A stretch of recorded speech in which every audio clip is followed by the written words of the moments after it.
15 বছরে এই আওয়ামী আইনজীবীদেরকেই এই মেম্বারের অধিকাংশ সদস্য করা হয়েছে। এই আওয়ামী ফ্যাসিবাদের দোসরেরা এই নির্বাচনে অংশগ্রহণ করতে পারে না। এদের এই নির্বাচনের যে মনোনয়ন, সেই মনোনয়ন বাতিল করতে হবে। কাবা শরীফের ইমাম এসেও যদি এখন বলে যে আওয়ামী লীগের আমি হত্যা করতাম, সেই কাবা শরীফের ইমামকেও আমরা এখান থেকে অপসারণ করব। যদি তারা আগামীকাল বিকাল 4টার ভিতরে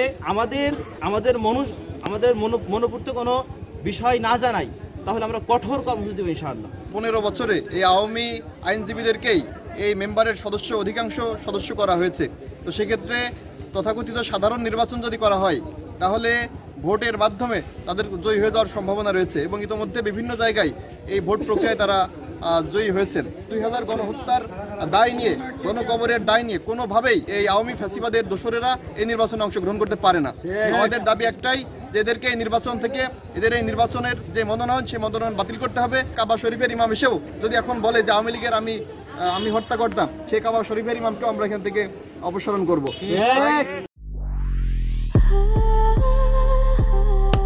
Walton switch, stylish and elegant. দ্রুত সময়ের মধ্যে যদি কালকে এই মনোনয়ন বাতিল করা না হয়, আর সর্বোচ্চ শক্তি দিয়ে এদেরকে এখান থেকে অপসারণ করব। কোনোভাবেই বাংলাদেশে আওয়ামী লীগের কোনো জায়গা দেওয়া হবে না। আমরা যারা ছাত্ররা আছি, আমরা চাই না এরকম একটা জায়গায় একটা জেলার আইন শৃঙ্খলার বিষয়টা জড়িত, সেখানে আমাদের এখানে আওয়ামী লীগের দোসর, স্বৈরাচারের দোসর আবার আসুক। সেই জায়গা থেকে আমাদের এখনো পর্যন্ত যে সমস্ত ভাইরা শহীদ হয়েছেন, আহত আছেন, তাদের রক্তের সাথে বেইমানি করে এবং গণহত্যার সাথে যারা জড়িত, তাদের বিচার না হওয়া পর্যন্ত আওয়ামী লীগের যারা রেসপন্সারি করেছে এবং গণহত্যাকে যারা সমর্থন জানিয়েছে, তাদের কোনোরূপ পুনর্বাসনের সুযোগ আমরা দিতে চাই না। সেই জন্য আমরা এখানে আসছি। আমরা নির্বাচন কমিশনের সাথে কথা বলেছি এবং আমরা চাই এই বিষয়ে দ্রুত সময়ে তারা একটা ফয়সালা করুক। আগামীকাল বিকাল 4টা পর্যন্ত আমাদের কাছ থেকে সময় নিয়েছে।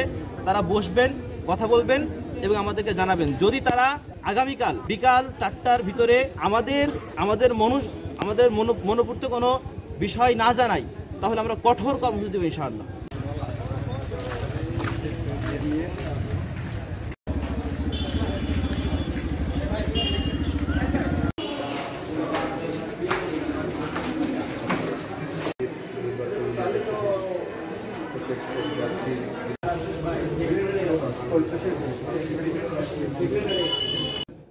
বারের নিয়ম অনুযায়ী, সংবিধানের নিয়ম অনুযায়ী পরিপূর্ণ হওয়ার পর আমাদের নির্বাচনের প্রক্রিয়া শুরু হয়। সার্বিক বিষয়ে আপনাদের সবকিছু সম্পর্কে অবগত।